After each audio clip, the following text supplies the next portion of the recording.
우리에게 단비를 내리시는 하나님, 물이 부족한 이 땅에 생명의 물을 내려주시니 감사합니다.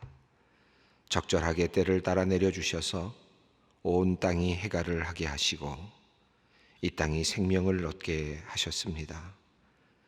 농작물들이 잘 자라나게 하시고 열매들이 튼실하게 연그러가게 하시며 곡식들도 알차게 맺혀지게 하여 주시옵소서. 강물은 더욱 깨끗해지고 그 속에서 사는 물고기들은 맑은 물을 마시며 살며 우리들도 자연을 잘 다스리며 더욱 상쾌한 환경에서 기쁨을 누리며 살아갈 수 있도록 우리를 이끌어 주시옵소서.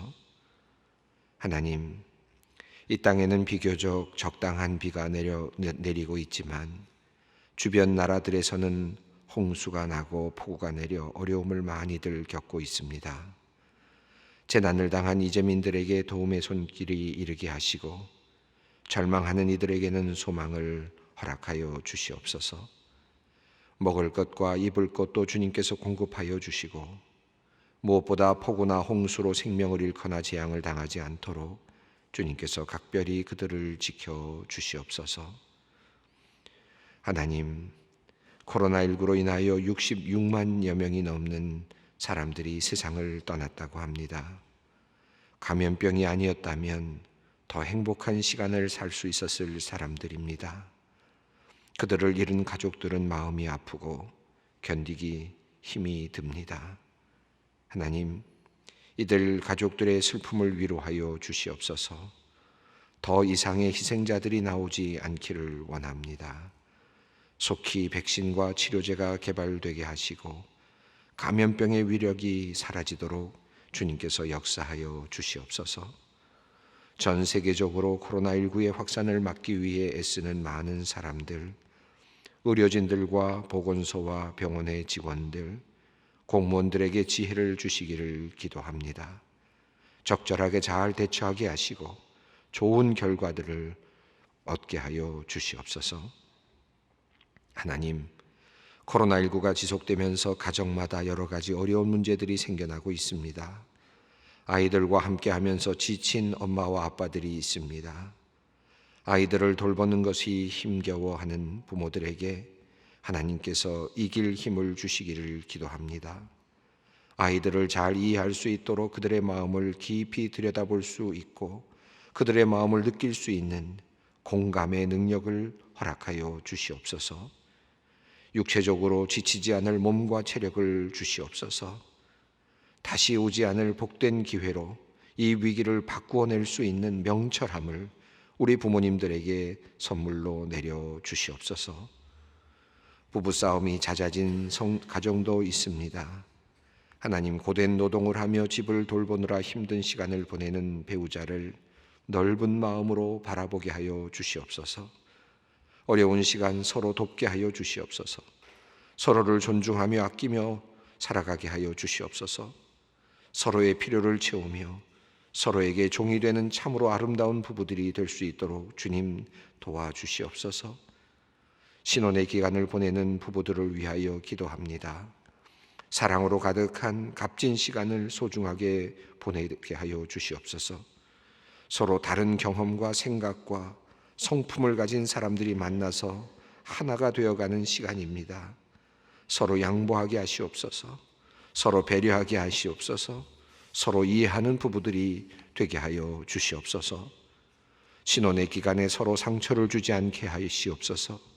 그 상처가 자라나 후에 큰 근심이 되지 않도록 주님께서 이들의 마음을 지켜 주시옵소서.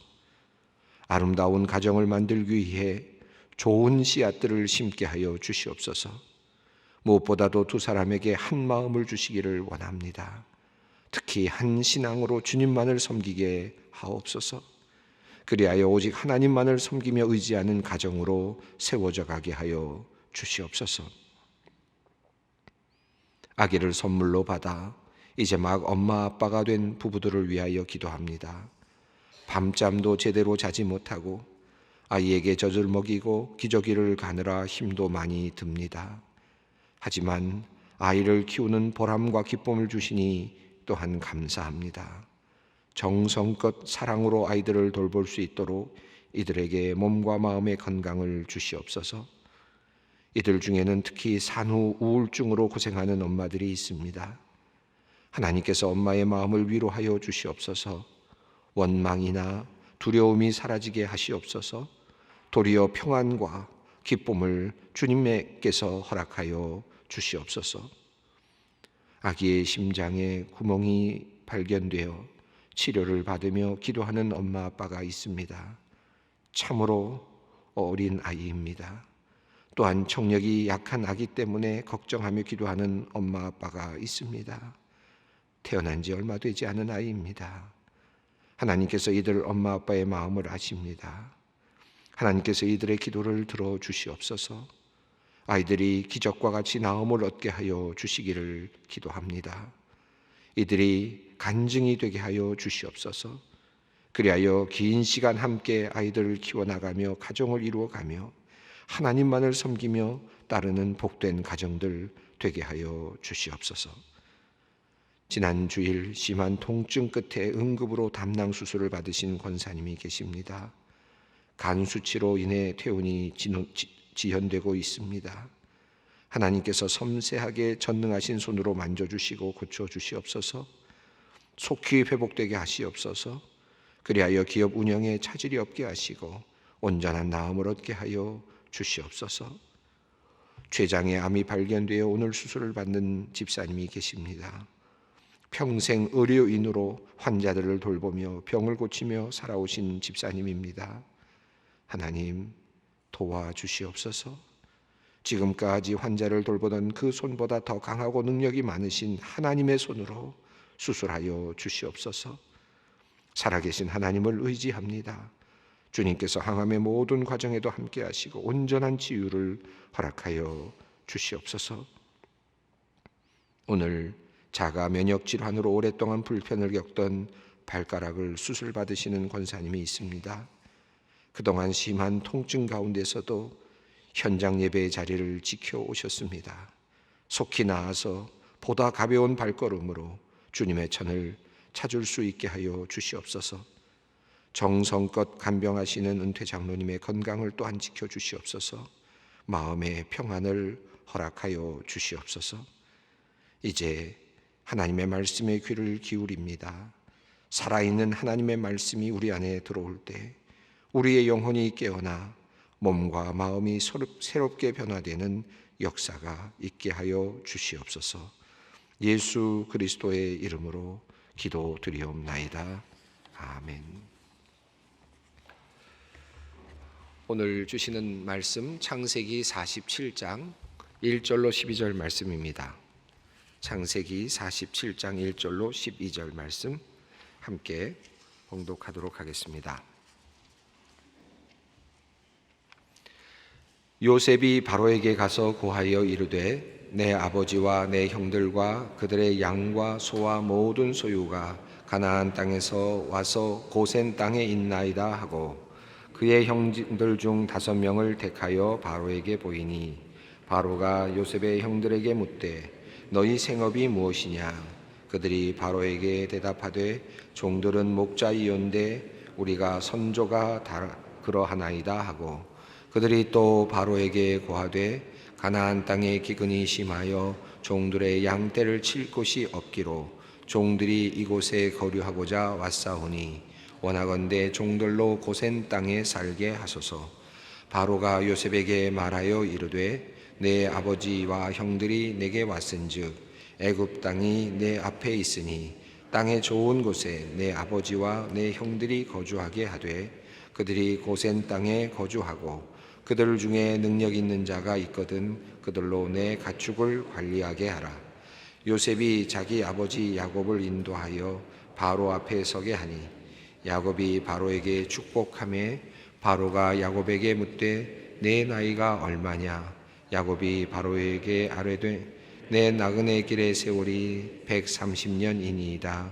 내 나이가 얼마 못되니 우리 조상의 나그네 길의 연조에 미치지 못하나 험악한 세월을 보내었나이다 하고 야곱이 바로에게 축복하고 그 앞에서 나오니라. 요셉이 바로의 명령대로 그의 아버지와 그의 형들에게 거주할 곳을 주되 애굽의 좋은 땅 라암셋을 그들에게 주어 소유로 삼게 하고 또 그의 아버지와 그의 형들과 그의 아버지의 온 집에 그 식구를 따라 먹을 것을 주어 공양하였더라.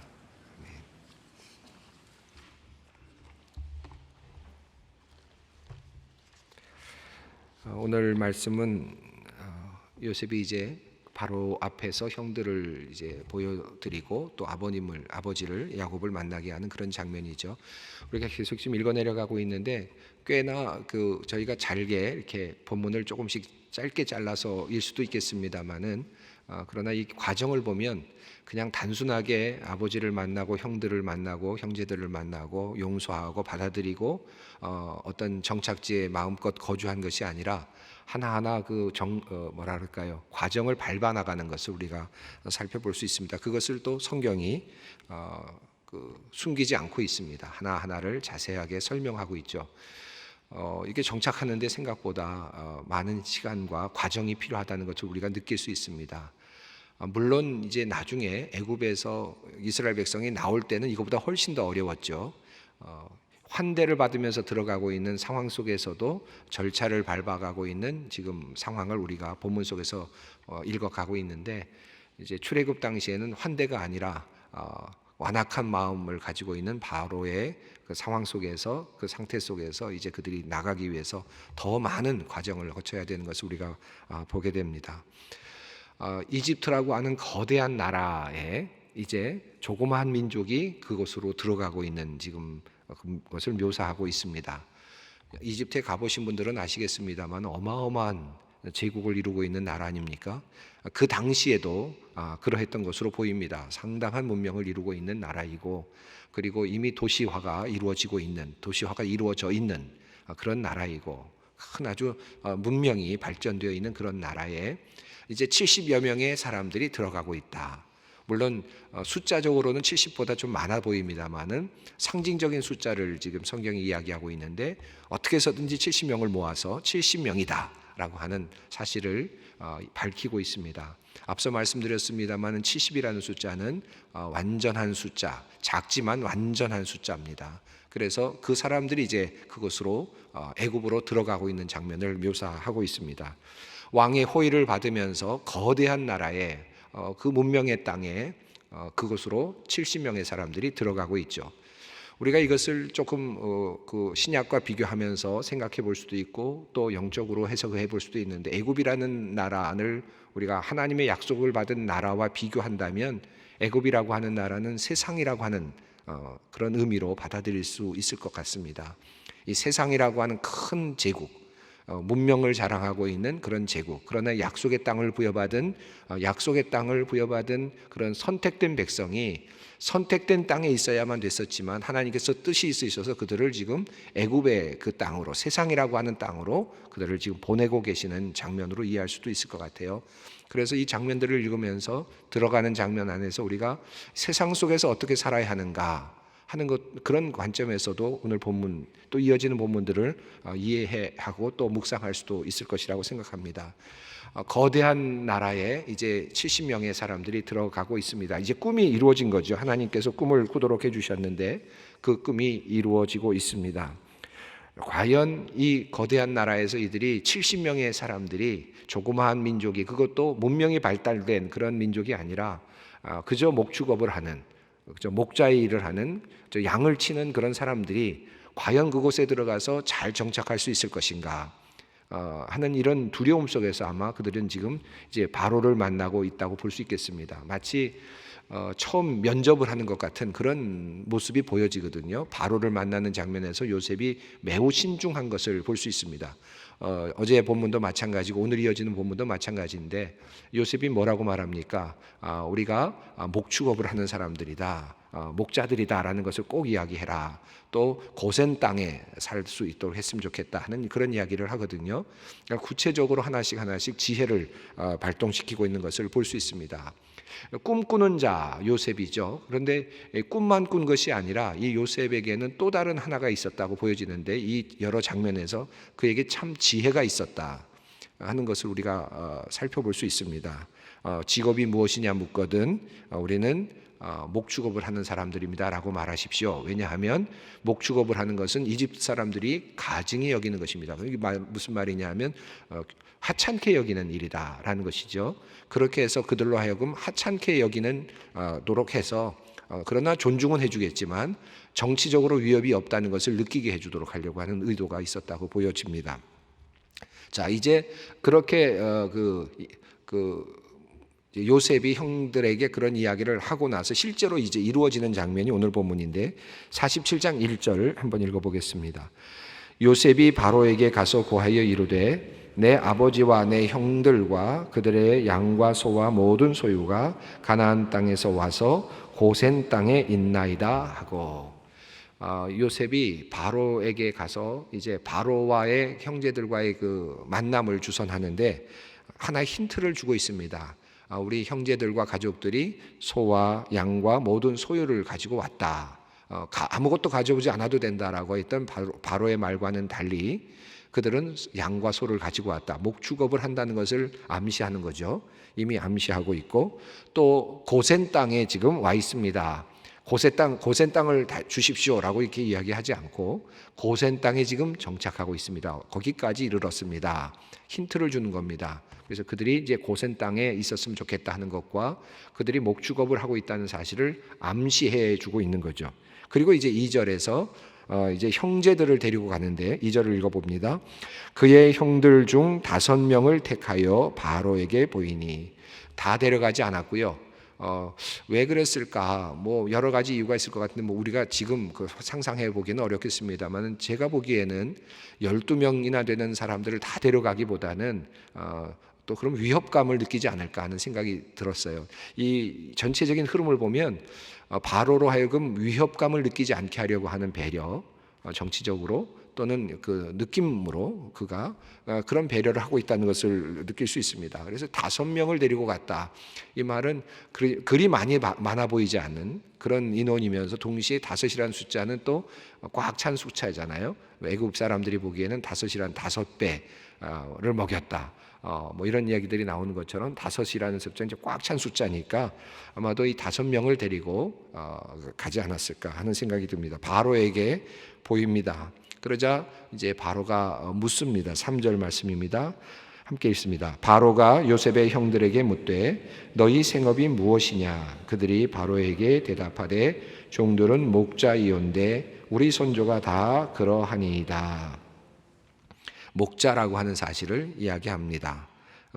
너희 생업이 무엇이냐라고 묻습니다. 앞서 말씀드린 것처럼 이제 목자를 강조하는 것은 바로가 보기에는 지금 이 도시에서 살고 있는 사람들이 보기에는 농사하는 사람들 또는 이런 것처럼 주변에 나갈 수밖에 없는 사람들이라는 것을 암시하는 것이고, 도시에서 함께 살 수 없다는 것을 암시하는 것이고, 동시에 자기 자신들에게는 크게 위협이 되지 않는 존재다라는 것을 암시하는 거죠. 그래서 정치적으로 야심이 없다는 것을 보여줄 수 있는 아주 좋은 것입니다. 좋은 재료이죠. 그러면서도 실제 사실이기도 합니다.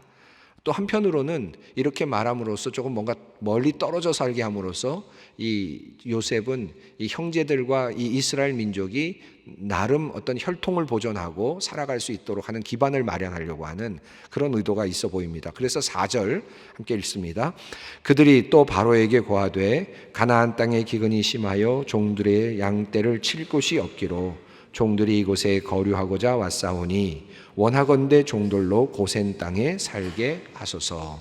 이미 고센 땅에 지금 정착해 있다라는 말을 암시했고 이제 형제들은 와서 우리가 온 이유를 이야기합니다. 그런데 이 온 이유도 우리 형제가 여기 총리가 되었으니까 덕을 좀 보려고 왔습니다 이렇게 이야기하지 않고, 이거 뭐 당연한 지혜겠죠. 또 왕 앞에서는 당연히 그렇게 이야기해야 되겠지만 나름의 이유를 붙입니다. 그 이유는 무엇이냐? 지금 가나안 땅에 기근이 심해서 잠시 왔다라는 것을 암시하는 거죠. 그래서 기근이 심하여 종들이 양떼를 칠 곳이 없어서 어쩔 수 없이 여기까지 왔다라는 사실을 말합니다. 이 말은 어떤 의미겠습니까? 우리가 언젠가는 돌아갈 것이다.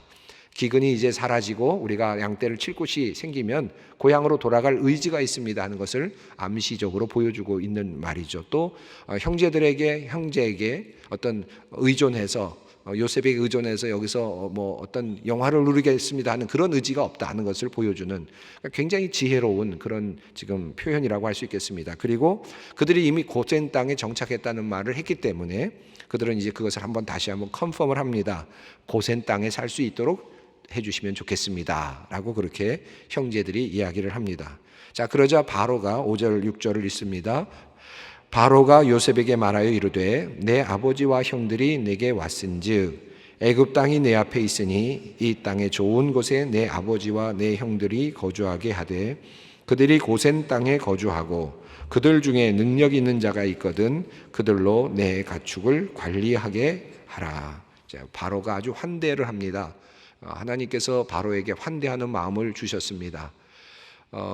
바로가 지금 이제 그 7년의 풍년과 또 7년의 이제 기근이 일어나는 과정을 보면서 이제 요셉을 더욱더 신뢰하고 있다 하는 것을 볼 수 있을 것 같습니다. 물론 그것도 하나님께서 좋은 마음을 주셔야 했겠죠. 요셉에게 명령하기를 이제 좋은 땅을 주라라고 이야기하면서 이미 고센 땅이란 말이 몇 번 나왔기 때문에 이 바로는 고센 땅을 그에게 주되 좋은 땅에 거할 수 있도록 하라 환대를 하고 또 능력 있는 자들로 자기 자신의 가축을 관리하도록 해서 왕의 가축들을 관리할 수 있도록 해서 뭔가 일을 더 주는 거죠. 그렇게 일을 주어서 그들이 더 잘 살아갈 수 있도록 환대하고 있습니다. 자, 이렇게 왕으로부터 환대를 받으면서 이제 그들이 정착할 기반을 마련하게 됩니다. 자, 7절 이후에 이제 요셉이 아버지를 이제 모시고 와서 바로를 만나게 합니다. 7절을 읽습니다. 요셉이 자기 아버지 야곱을 인도하여 바로 앞에 서게 하니 야곱이 바로에게 축복하매. 그래서 축복한다는 말을 하나님의 이름을 이야기하면서 축복을 한다라기보다는 이 말은 그냥 단순하게 인사했다라는 말로 표현할 수 있습니다. 왕 앞에 설 때 보통 이렇게 인사하지 않습니까? 만세를 누리소서 이런 인사하지 않습니까? 그런 의미로 일반적인 의미로 받아들이는 것이 적절할 것 같습니다. 자, 8절 있습니다. 바로가 야곱에게 묻되 내 나이가 얼마냐 묻습니다. 그러자 9절 말씀입니다. 야곱이 바로에게 아뢰되 내 나그네 길의 세월이 130년이니이다. 내 나이가 얼마 못되니 우리 조상의 나그네 길에 연조에 미치지 못하나 험악한 세월을 보내었나이다 하고. 자, 내 나이가 얼마냐? 이 바로와의 대화에는요 딱 하나만 있어요. 그리고 바로가 묻는 질문이 딱 하나고요. 그 다음에 야곱이 대답하는 대답이 딱 하나입니다. 그리고는 10절을 읽어보시기 바랍니다. 야곱이 바로에게 축복하고 그 앞에서 나오니라. 이보다 더 많은 말을 했을 수도 있죠. 여러 이야기를 할 수도 있었는데 딱 하나만 이야기를 했어요. 내 나이가 얼마냐? 여기에 대해서 야곱이 회상을 하면서 한마디를 합니다. 그리고는 왕 앞에서 나오는데 축복했다. 여기서 마찬가지죠. 인사를 하고 나왔다라고 이해할 수 있습니다. 이제 야곱은 그 바로 앞에서 한 문장의 말을 합니다. 험악한 세월을 보냈습니다라고 그렇게 이야기를 합니다. 자, 그리고 11절 12절 읽습니다.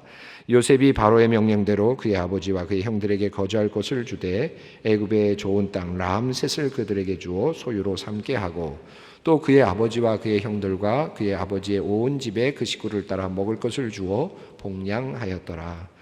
여기 이제 처음으로 람셋이라는 단어가 나오는데 이것이 나중에 출애굽기로 넘어가면 바로 이제 람셋이라는 단어가 나오죠. 출애굽기 1장 11절에 비돔과 람셋의 성을 건축하기 시작합니다. 이 람셋은 고센 땅의 일부이라고 보여지는데 그 나일강의 하류에 있는 아주 비옥한 땅이었습니다. 나중에 이제 400여 년이 지난 다음에 그 땅이 이제 도시화가 진행이 되는 거죠.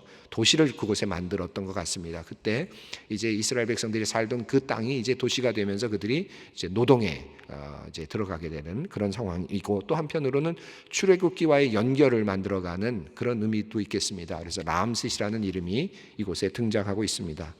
재미있는 것은 아버지 온 집에 그 식구를 따라 먹을 것을 주어 복량하였다. 이제부터 애굽에 들어가서 이 모든 과정을 거친 이후부터 그들은 이제 먹을 것 걱정이 없게 됐죠. 기근의 시대, 앞으로도 5년이라고 하는 기근의 시대가 계속될 텐데 이제 가족들은 걱정 없는 삶을 살게 되었습니다. 그들이 가나안 땅에 있었다면 이제 걱정을 하는 삶이었을 텐데 이제는 공급받는 삶이 되었습니다. 요셉으로부터 또 바로로부터 공급받는 삶이 되었습니다. 둘이 어떻게 보면 이방 민족을 통해서 애굽이라고 하는 세상을 통해서 공급을 받으면서 살 수 있는 그런 은혜를 누리게 된 거죠. 이것도 참 많이 생각해 볼 거리입니다. 우리가 하나님께서 우리에게 복을 주시는데요. 그 복을 주시는 그 루트들이 있는 것 같아요. 하나님께서 영적으로 가나안 땅에서만 복을 주실 때도 있는데 또 그것도 굉장히 중요한 복이잖아요. 그런데 또 한편으로는 세상을 통해서 복을 주시는 경우들이 있습니다. 이 애굽이라고 하는 나라를 통해서 또 이미 준비된 그것을 통해서 우리들에게 또 먹을 것을 주고 우리들을 또 일하도록 시키시는 그런 공급하시는 하나님을 경험하기도 하죠. 저는 오늘 이 본문을 쭉 읽으면서 몇 가지로 생각이 드는데 뭐 여러 가지로 생각할 수 있을 것 같아요. 그냥 단순하게 바로 앞에 서 있는 그 요셉과 형제들과 그리고 아버지 야곱 어떻게 이제 애굽에 정착하게 되었는지를 알려주고 있는 그냥 단순한 하나의 과정과 사건으로 이해할 수도 있겠지만 이것이 성경 말씀이라고 본다면 애굽을 우리가 세상이라고 생각하고 그 세상 속에 우리가 어떤 자세로 살아야 되는가 하는 것을 우리에게 보여주기도 하죠. 그들은 세상 속에 들어가면서 세상으로 지금 들어갑니다. 제가 지난 시간에 말씀드린 것처럼 예수님께서 70명의 제자들을 세상으로 보내면서 어린 양을 이리 가운데 보내는 것 같다 그렇게 말씀하셨는데 어쩌면 하나님께서 이들을 지금 70명을 지금 애굽으로 보내시면서 같은 마음이 아닐까. 이 애굽에 들어가는 사람들 내 백성인데 이들이 들어가서 그 문명에 들어가서 나를 잊어버리면 어떡할 것인가, 나를 잃어버리면 어떡할 것인가 그런 마음으로 도리어 이들을 보내는 것은 그곳에서 그 하나님을 믿는 사람들을 만들어가는 하나님의 어떤 그런 축복된 일을 맡기고 있는데 도리어 거꾸로 반대의 경우가 되면 어떨까 하는 그런 마음으로 보내고 계시지 않을까 생각이 들거든요. 그러면 애굽이라는 곳으로 지금 하나님께서 70명의 사람들을 지금 보내고 있는 파송이라고 본다면 어떤 자세를 가지고 우리가 그 속에서 세상 속에서 살아야 될 것인가 하는 그런 질문도 이 안에서 발견하게 됩니다. 목축업을 하는 사람들입니다 라고 이야기하면서 그들은 거리를 두고 있고 그리고 그들이 있는 그 장소에서 함께 그 정체성을 유지하려고 하는 그런 의도를 지금 가지고 있는 모습을 보면서 우리가 또 우리의 삶의 어떤 태도를 배울 수 있죠. 또 한 가지만 말씀드리겠습니다. 시간이 많이 갔는데 저는 이 본문 속에서 한 가지 흥미로운 질문들을 우리 앞에 한번 놓았으면 좋겠어요. 그냥 이 흐름 다 버리고 다 그냥 잊어버리셔도 좋은데 오늘 본문 속에서 그냥 딱 두 질문을 우리 앞에 기도의 자리에 한번 놓았으면 어떨까 하는 질문을 던져보고 싶습니다. 바로를 통해서 우리에게 주는 요셉에게 형제들에게 줬던 질문이 하나 있고 또 야곱에게 주었던 질문이 하나 있는데 그 질문이 무엇입니까? 3절에 보면 너희 생업이 무엇이냐 라는 질문이었습니다.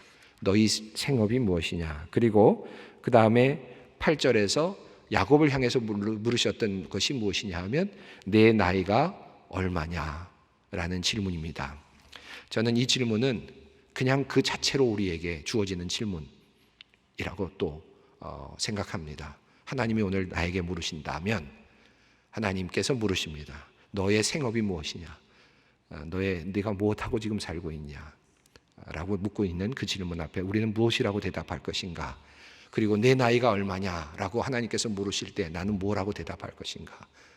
야곱의 대답 또 형제들의 대답을 생각하시면서 우리 모두 기도의 자리로 나아가기를 원합니다. 함께 기도하겠습니다.